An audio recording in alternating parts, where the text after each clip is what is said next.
All right. Welcome to Why Am I Knicks Fan? I'm comedian Miller Mark, and my guest today is Johnny MacDonald. Welcome to the show. Thanks so much for being here. Thank you for having me. I'm so happy we won. You know what I'm saying? It's the biggest night of our lives. We've been waiting for this forever. Yeah, you're giving away the surprise. Hopefully everybody knows we won. It's on tape delay. Yeah. Now, before I get to my first question, I just want to say, I know why I'm a Knicks fan now. Yeah. We're NBA champs, baby. Yeah. Let's go Knicks. Woo. We've been waiting too long. 53 years. Now I can get hit by a bus. All right, now I was going to say a dark joke, but let's just keep it positive here. Yeah, because usually my first question is, are you a Knicks fan? But you got the Champions T-shirt on. Yeah, we're proud. We're proud Knicks fans now. Before it was a joke. Yeah. We both do stand. I'm pretty sure we had Knicks jokes about how bad they were. You know what I'm saying? I had a bunch of them. You know what I'm saying? Yeah, and I was telling Johnny before we started recording that I didn't do my laundry right, so I had to go with the blue polo. I look like an assistant coach on a summer league team. But I am a diehard Knicks fan. You're like the strength and conditioning coach. I like it. I got the guns. All right, because I started this podcast in October 2019 when the Knicks came off of. Yeah, exactly.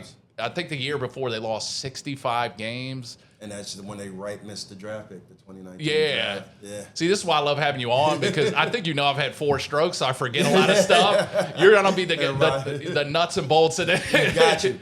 We did win the title, right? Yeah. Oh, we did. Yeah. The city was on fire. Yeah, exactly. And they hadn't been above 500 in 6 seasons. So I named it Why Am I Knicks Fan? Yeah. I'm like, why am I a Knicks fan? But like you, I go back to the 90s. I've said this before. Patrick Aloysius Ewing was my idol. I'm 50, so I go back to like late 80s. I started consuming sports in like 86, 87. We're both Mets fans. Yeah. So the 86 Mets was my introductions into sports as a whole. That's crazy because I grew up in Maryland and we had WWR, so they had all the Mets games. I think we had this conversation. Oh, did No, but I mean. Was it at the Johnny Mac show? Yeah, that's right. Yeah. But so you were like Bernard King and all that? Well, Bernard was before my time, but I got 84. I got in when Patrick Ewing was on an episode of Webster. Do you remember? I love that show. It's like, it was just, but I didn't know, I knew the Webster took place in Chicago. Yeah. But if I knew, like, I've heard of Patrick Ewing and it's like a Patrick Ewing is, but I didn't know he was like a Knick. Yeah. Like a Knick, and I was like, then he had the sneakers, like, oh, snap. So around that was Adidas back then, right? Adidas sneakers. Yep. Yeah. And my brother had a pair. Oh, that's awesome. And then it's just like, oh, okay. There's the thing though, the Knicks, not like baseball. Like baseball was number 80s, 86 Mets. Come on, like Doc and Darryl. Yeah, that was my favorite, 2 of my favorite players of all time. But basketball wasn't really on TV. If you didn't have cable, you couldn't watch basketball. Baseball was always on like local TV. You know what I'm saying? And in football, I'm a Jets fan, unfortunately. So football is always on local TV. Yeah. But like the cable, Knicks on that machine, unless it was on a Saturday. I remember on a Saturday, if they were on the road, they would come on Channel 9, Once in the Blue. Oh, okay. It was like, they would do a few Saturdays. So I probably saw some of those in Maryland, too. So this was like, Ewing, Bill Cartwright, Sidney Green. This is Mark Jackson's rookie year. If you know what I'm talking about. Rick Pitino. What was that? Rick Pitino was his, What was that? Now blanking on the name. It was Run and Gun or something. What was the name of their system that... It had a catchy name. I know they had they were like the... It wasn't Showtime. Tucker, they were like the...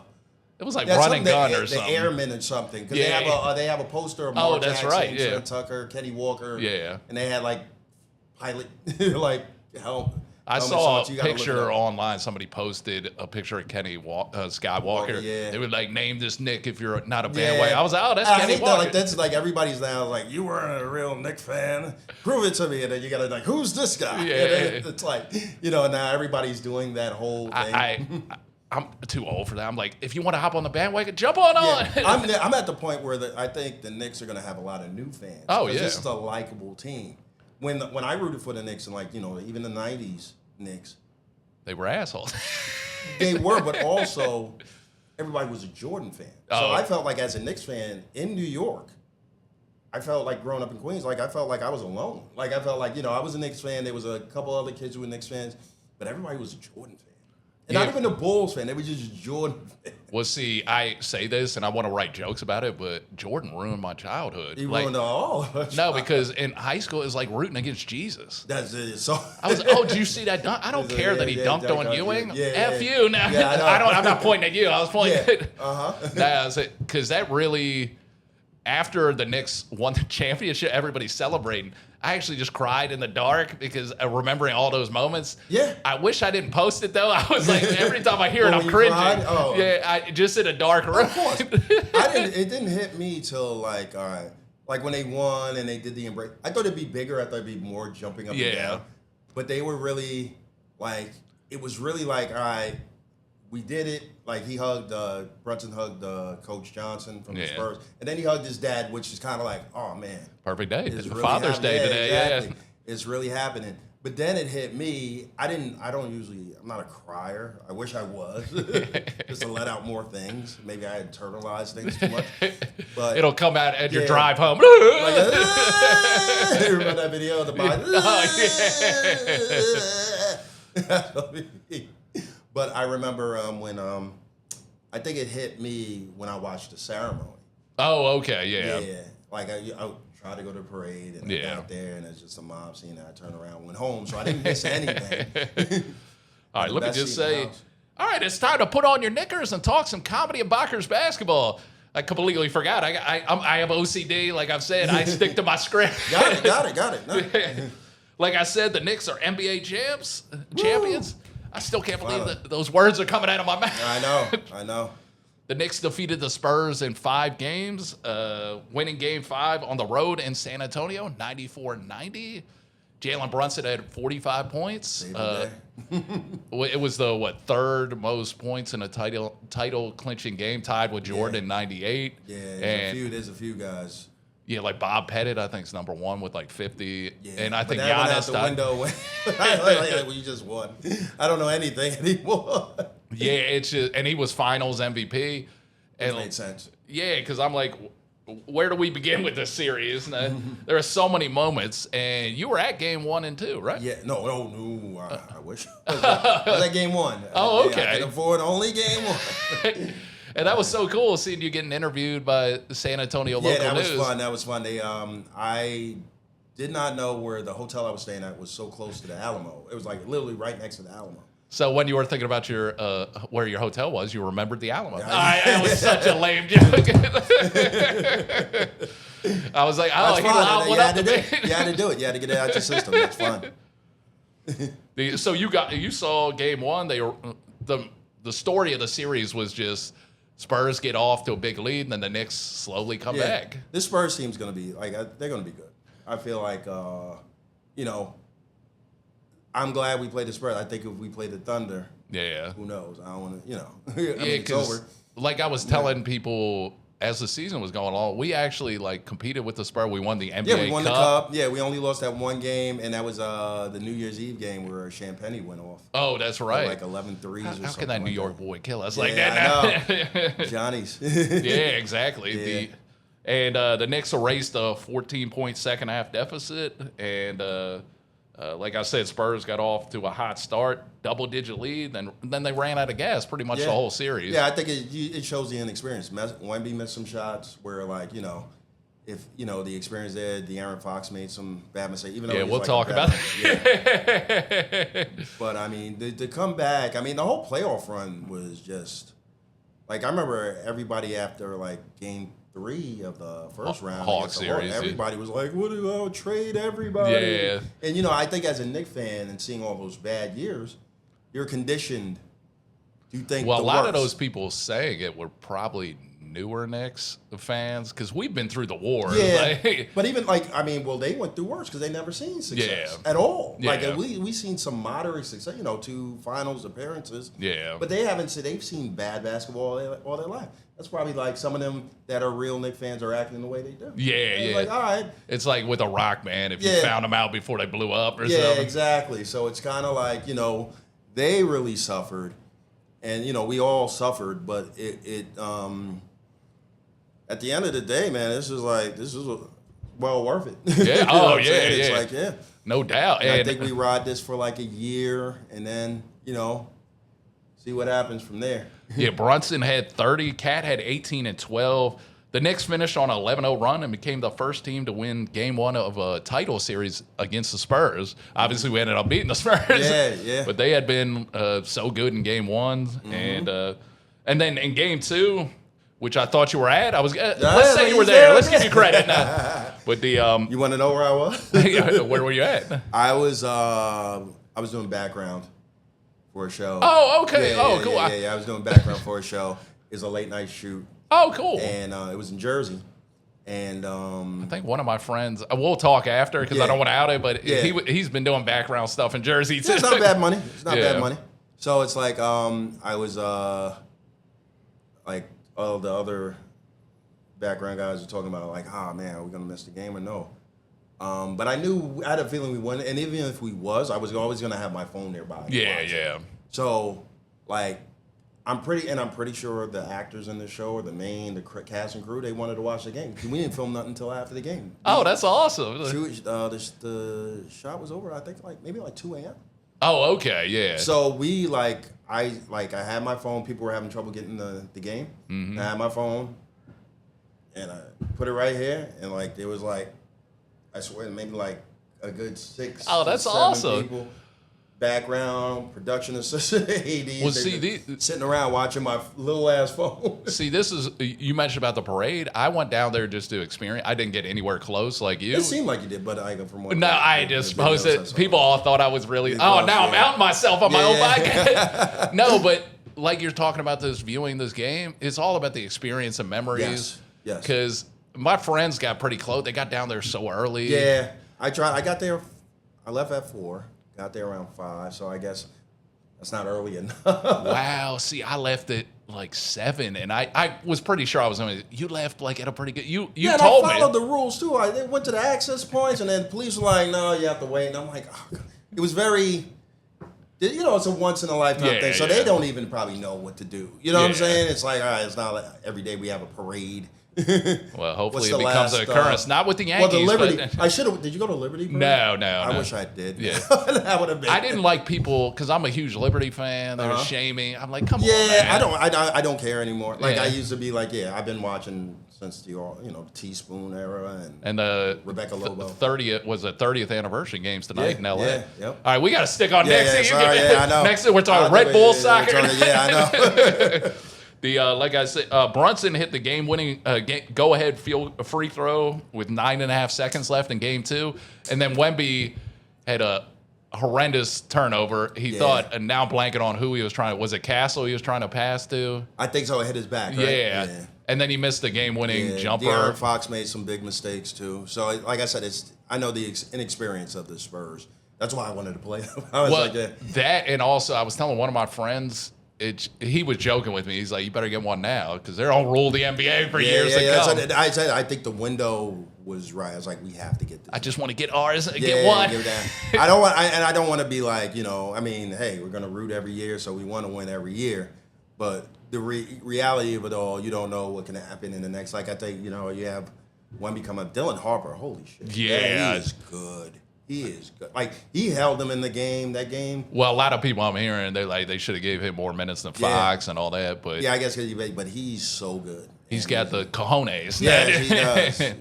Well, that's a stupid lottery where they gave him 3 straight top 5 picks. Castle's gonna he had a bad Game 5 too, but he's gonna. Well, be great too.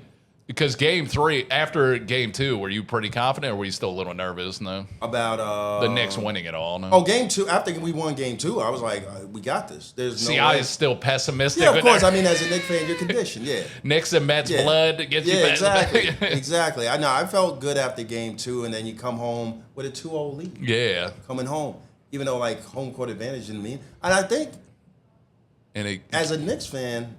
Every game is almost a home court game because the fans we travel. Yeah, that's why we travel or they already live there. Yeah, and I said New Yorkers are everywhere. I think on my 2 podcasts ago, I was telling Kat that our fan base is so rich that they fly anywhere and everything. I mean, it's New York money. There's a difference between. I'm pretty sure. I got my tickets. I feel at the time. they were, I paid 14. But a friend, they dropped to maybe 900. Oh, okay. And I'm pretty sure there was fans just like, hey, that's that New York money. Well, everybody, because it's cheaper to live in Texas. All these New Yorkers moving. Exactly. So I'm like, all right, let me make $1,000. Yeah. With my tickets. Hey, I'll miss game 1, but so what? You know what I'm saying? Yeah, like he said the Knicks lost game 3, which ended the Knicks 13 game winning streak. They had lost in 46 days. I think it was just a lot of distractions. Well, we won't get into that. Yeah, but I mean, it's a lot of distractions outside and a lot of you had to be there 2 or 3 hours before the game for certain reasons. The wink, wink. Exactly. Yeah, we know. But the barricades and all that stuff. And I think even I saw a video of the players getting searched. Oh, wow. Because they're probably not used to it. Yeah. So it's like, oh, okay. Wait, now I'm thinking, have you ever seen Naked Gun? Oh, I love Naked Gun. It was Reggie Jackson. It's like, I must I didn't see that video of them getting Yeah, they got searched. And it's just that extra, you know what I'm saying? Yeah. And then you thought, I was like, all right. I'm just thinking about Naked Gun laughing in my I want to say so many lines right now. I love that movie. Also, all right, so now and game 4, we basically kind of lost game 4 to the comeback. Yeah, be down by 29 is absurd. Yeah, like I said, this game 4 is indescribable, undescribable, however you want to say it. Because, like he said, the Knicks completed the largest comeback in NBA Finals history. They were down by 29 points. Yeah.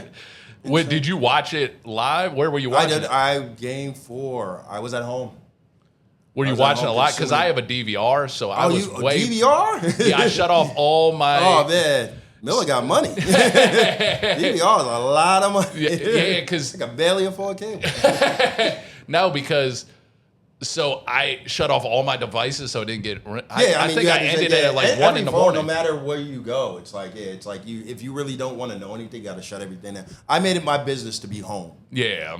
And made it my business to all right, I'm watching this game. It's a big game. And then down by 29. I didn't give up because I actually went to the game 1 Eastern Conference against Cleveland. Oh, okay, yeah. So down 22, I remember people getting up. And yeah. So let me get my train. You know what I'm saying? And then the little by little. Well, this team, as you know, during the regular season, you can never give up. And with the 3-point basket, so I was still hopeful. But I was I finished the game at 1, and I made a video just laughing how everybody else is celebrating for a couple hours, and I'm finally finishing. But OG Brunson took. Everybody already knows this, but I'm going to describe it again. Yeah. Brunson took a 3. OG swings in with the tip, and the Cat called it with the hand of God or something. It's like the 6. Some people said the 6 man. You know that movie. Kadeem Hardison, Marlon Wayans. Oh my! Way back. Yeah. So a lot of people put the 6 there, and I think they put OG's face on. Oh, that's awesome! It's so funny. Because that's like a ghost or something. Yeah, he goes. Yeah. Like it was 2 brothers in college, and one of the brothers passed away, and then he comes back as a ghost. It's a classic movie, man. Yeah, it's up there with Joanna Man. I thought you were going Angels in the outfield at first. Or Eddie. No, I still haven't seen. I've seen bits and pieces of Eddie. I got to watch it one day. Yeah, well, we don't need her to coach anymore. Yeah, I know. But he comes flying in, and it just such. He didn't give up on the play. He timed it perfect. And I see now, because you got to make money off of everything. They're selling photos. Oh yeah, as you should. It's a bitch selling the air. It's getting empty cups. Here's the air. Yeah, I wouldn't even. I would not believe it. However you say that. Yeah, this day we make money off of. Yeah, make money jar off up everything. that Garden Game 4 buy air. this book. I don't even know. All right, so in Game 5, like I said, Brunson had 45, rallied again, a double-digit deficit, down by 16, and I was confident they were coming back. Yeah, I mean, at this time, you could just tell, we had it. I wanted it over with. I didn't care. Some people I want to win it at the Garden. I was like, no, we don't have that. I don't want to risk it. Yeah, no, let's just get this over with, all the other. Because it's just, we saw, 2 different, through the playoffs when they were on a 13-game winning streak. It was unbelievable because I watching Knicks games. It's always either a comeback, or they're barely winning a game. Or rounds 2 and 3 were just straight beating. Oh yeah, even round 1, the Hawks they were up by 50 something. Yeah, you're talking about a closeout. Yeah, and you're just we're just. I'm not used to this. I'm not used to decimating people like we're the like 17 Warriors or something, like 86 Celtics. Or even like, the Celtics back in the, in the Bill Russell days. It's like we're decimating people. And this is like, I've never saw the two sides. And then the comebacks, which is like miraculous comebacks. And like you said, I think you said earlier on air, I can't remember, but this is going to spawn so many Knicks fans, like a generation of that think it's always like this. Brunson, I see, is like a Steph Curry now, where like, where people. I heard a lot of kids, like maybe your son, because his play is different. Curry's just bombing threes. Yeah. His is more methodical. Yeah. You think he'll become like a well, Brunson's not like, because of the threes. I think that's that's just Steph growing up. Well, Brunson, I think now that like the NBA is now nepo babies now, because everybody's, I used to like when you hear a story like a Marbury coming from the hood and making his way. Not everybody grew up with a, on a basketball court. I like my Sebastian Telfair story. Exactly. I always said Stephon Telfair. Or like, even the KD story, or just, growing up, hard times. Yeah. Like nobody's having hard times now. So what you're saying is Bronny James is the next superstar. That's Bronny James, Kyan Anthony. Oh, I forgot about it. Is he at Syracuse? He's at Syracuse. Oh, okay. It's going to be like, this whole league, if you think of it, they're sons of players, whether they're good. They made it. So it's like, Yeah, the 45 points was the most by a Knick in a finals game, besting Willis Reed's, I think, 38 in game 3 of 1970. And just a couple notes, because there's so much to talk about. I just say game 3, Bridges had 2 early fouls, which got him out of rhythm. Yeah, Bridges, he was starting to frustrate me. Like, no, Bridges is one of those players. I did like what Kat said on one of these, maybe it was at the podium. How about those draft picks now? Yeah, everybody F them picks, yeah. Yeah, because you brought up Anthony before.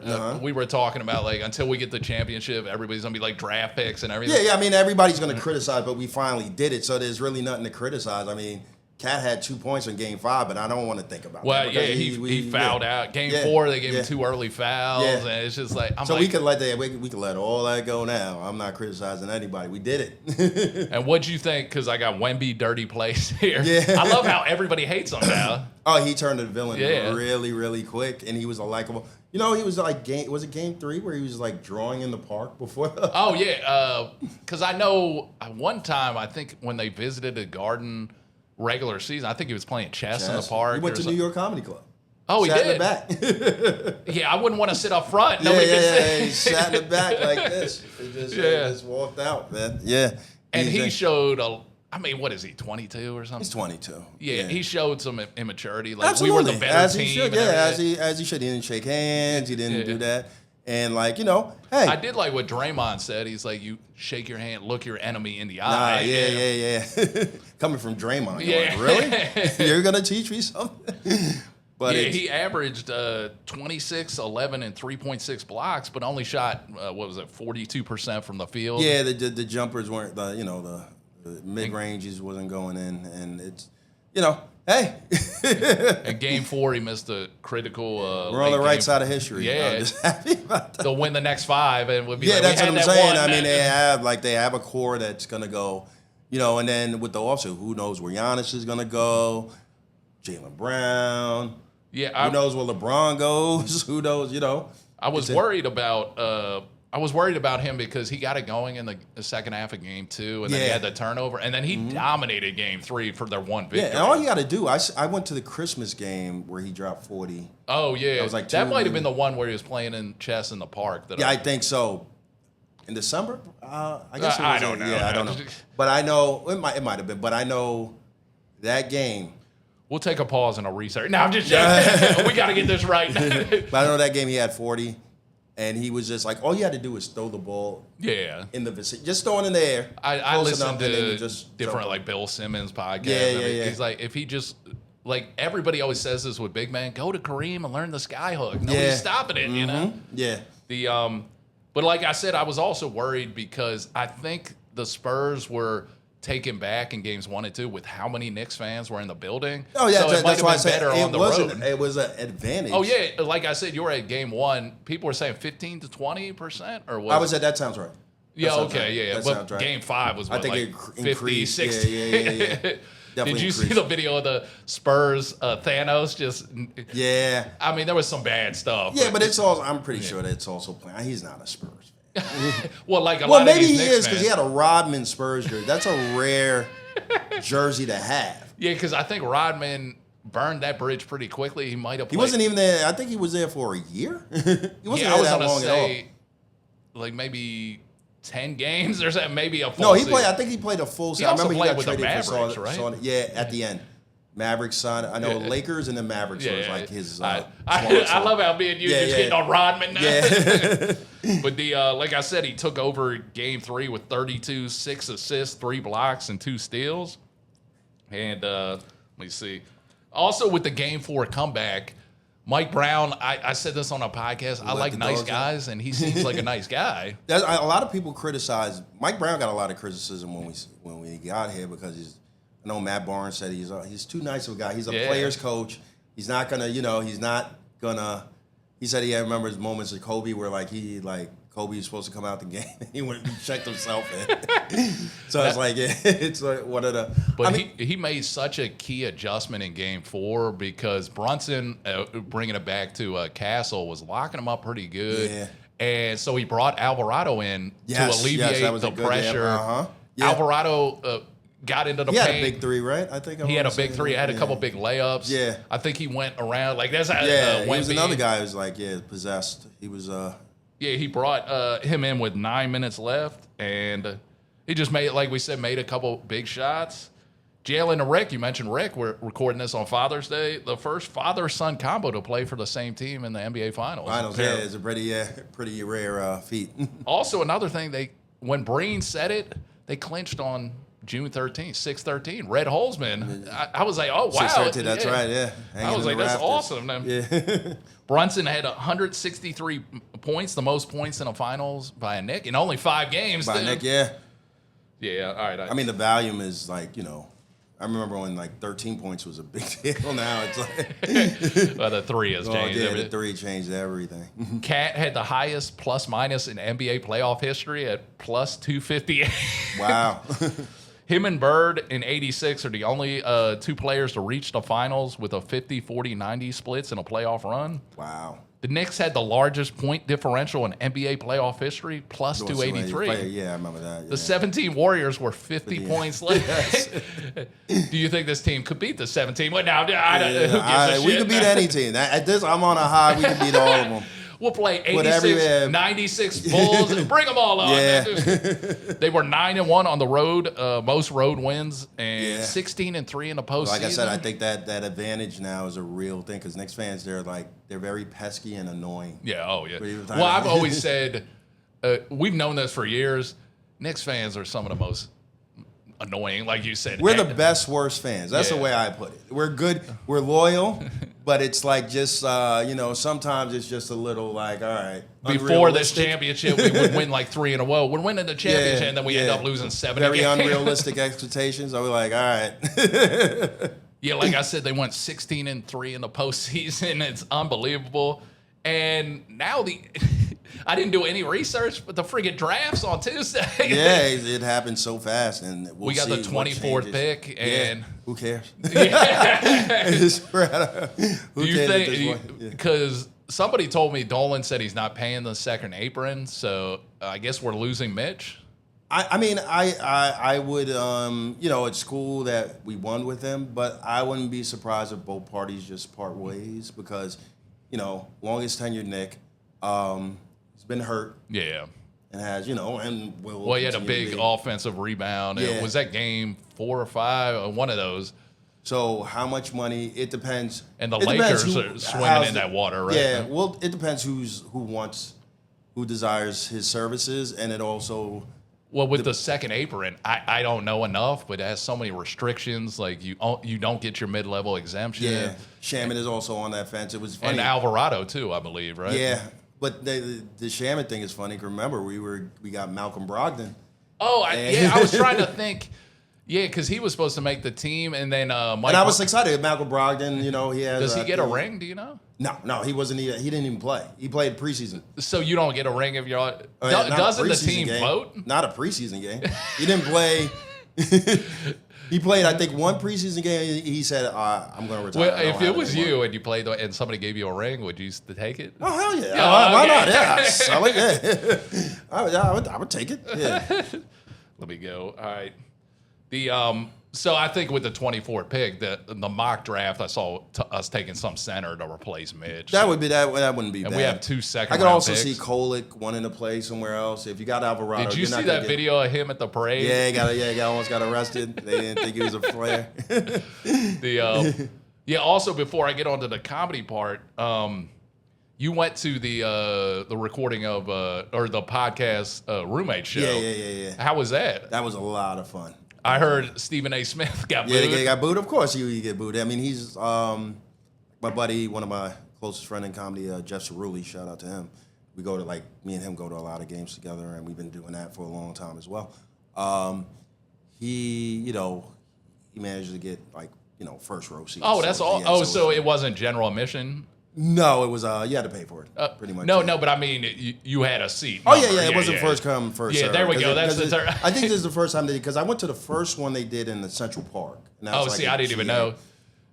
I haven't downloaded. I've never actually listened to it. Yeah, you don't have to. Yeah, I get it, but I just heard through somebody that Brunson is pretty bland on that. Yeah, I don't want to knock him, but no, Stephen A. is he's a personality. Yeah. He's like a he's our future president. No, just might as well be. No, but when you're in the hot take business, you get you gotta have to do that. You take the risk, and those risks got him where he was. I used to intern for him. Oh, that's awesome. It's like I said with when Donahue was there, I was yeah.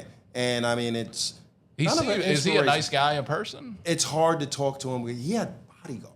Oh, wow. Because he would get run up on Stephen A., you don't know anything about anything. Oh, that makes sense. So it's after a while, it's I got to get protection. Yeah. So it's hard. He's very about it. I wouldn't say he's a mean person. Yeah. Or whatever. He's just about his business. Goes on. He'll shake your hand if you want, talk to you for 1 second. I wish I got to spend one because we're both from Queens. Okay. You know what I'm saying? So it's I kind of, looked up to him to a sense how he got far. Yeah. In this way, and then internally, it's oh, wow. Well, because any celebrity stories I hear, I'm like, that guy could have just had a bad day or whatever. They're like, that dude was an a-hole or whatever. So I totally understand him needing bodyguards and everything. I can tell you, I've been through met celebrities and stuff. I can tell you who the bad ones are. Let's air it now. Yeah, let's air it now. We'll keep that off air. But, all right, this is always a fun transition. It's time to talk some stand-up comedy. Mm-hmm. I might have been a little too far away from the mic, but all right. What drew or got you into comedy? What drew or got me into comedy, I guess. Early as a kid, I was in school because I was mostly a quiet kid, a shy kid, but I think my defense mechanism or I can make, just making people laugh. Yeah. Like the bullies come up to you, you make them laugh, and they go to somebody else. Exactly, yeah. And it's I was well, the guy's he's funny. You know what I'm saying? I was a funny kid in the class. I might get rid of this question because I know a couple people, but I'll ask it maybe one last time. How long have you been performing? I've been performing, too long. All right. So I think I'm getting rid of that. Because it looks like you've done nothing. What have you done with your life? I've had other comedians be like, so I think but you're the last one I officially asked the question. Yeah, it's too long. You know what I'm saying? It's sometimes. Who are the comedians that influenced you or inspired you? Pryor, I think. Pryor, then Eddie. Then after that, even watching Carlin, I had to dig up Carlin. Yeah. I didn't, it's different, when you, especially exposed to black comedy and, I wouldn't call it white comedy, but it's it's just, I didn't, nobody I knew listened to Carlin. You know what I'm saying? Yeah, because I've said this before. My dad introduced me Rodney Dangerfield. Yeah, and I just he's another one big too. Yeah. And he was the man. Oh yeah, and also 80s boom. Yeah. As I was getting into comedy, I wanted to look back at the history and everything, so I downloaded the dude at Carnegie Hall that got arrested. I'm blanking on his name. Bruce? There we go. Lenny I Bruce? could. Yeah. And I was just like, it's a completely different style. Yeah. It's just a story that have a punchline here or there. I set up punchlines. Set up punchline. You watched Mrs. Maisel, right? No. Oh, it's a good show. I mean, Lenny Bruce was that Oh, they have somebody playing him? Yeah, and it was good. It was I thought you meant he resurrected. Yeah, I know. Yeah, he died and came back. But he, it was a pretty accurate. well, what do I know? But it's like, in the 60s. So it's like, it was cool to see. I just know he got arrested for doing like he was the Catholic first. jokes. Yeah. He was the first edgy comic, whatever. But he was like revered by all of his peers. But like, like George Carlin. I yeah, think exactly. Yeah. But me, like, Pryor, and then Eddie, then Chappelle. Chappelle's a big one for me. Even I remember like going to high school. Like, I had a Walkman on. I would listen to comedy albums. Oh, that's awesome. So it's like, it's weird. Like, you laughing. It's like, and like, some people I get on the bus with, were like, went to school with. It's like, what are you laughing at? See, I do that now with podcasts. I'm on the subway, and like, people all looking at me. Yeah. But it was cool to listen, and then you introduced them to like, I remember like Robin Harris, Bebe's Kids. Remember Robin Harris? That was a big deal back then. I'm listening to it, and I would like give it to like a girl, like, what are you listening to? You would do the one. Yeah. Well, it wasn't. No, it was like. Remember, we had the. Oh, okay. Right, I just like take it. Yeah. And then she's dying, and then it's like, when I was in high school, you would be getting close with a girl, you give her the little earbud. Yeah. That was it. I don't think it was earbud time. Yeah. Like I said, I'm 50, so. Like, you got me by a couple years now. But so what's your like process for coming out with new material? You just see something? I don't come up with new. Oh, okay. They tell the same jokes for like. No, I'm joking. That. No, it's always just every day.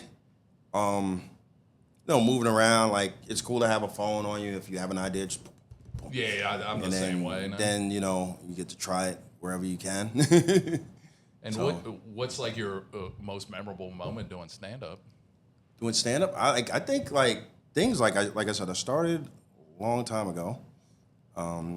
Say, like 2000, but I didn't know how to... what was the process or the pursuit of it as far as, like, all right... That's like, I thought you were like mailing tapes to clubs and stuff. No, not even. I was like, I thought I'd just show up at the club once or twice. I'm so funny, they let me on. And then somebody's there with a deal. Like, you would be watching too many movies. You know what I'm saying? It's like, oh, yeah, you're hilarious. I like to sign you to a TV show.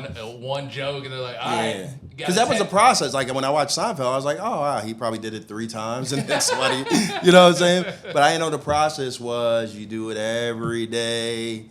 You go to the open mics, and then you hang out at the clubs. Where was the spot you did your first open mic?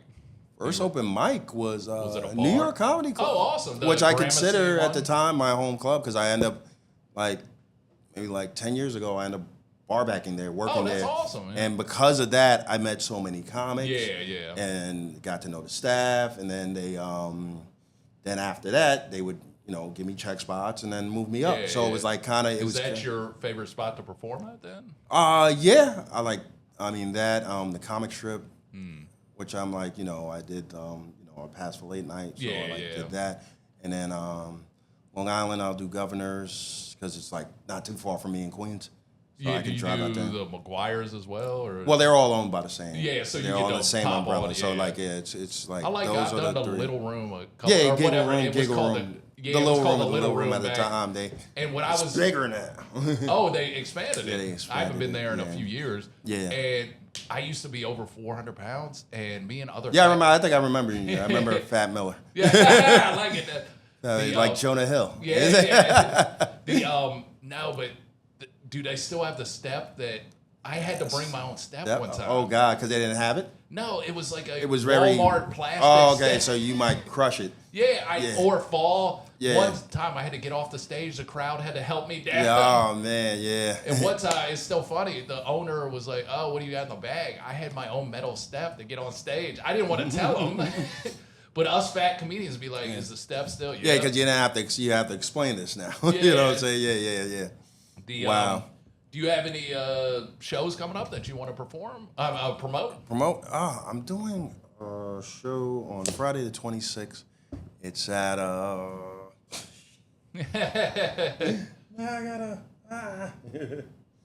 comedy is very. You have your ups and downs and sporadic. You're like booked all the time, then you're never booked again. You know what I'm saying? That's my experience with comedy. It's like, it's like things are flying high. Like I'm going on a road, you know what I'm saying? And then next thing you know, you're doing a podcast talking about Knicks. Yeah, exactly.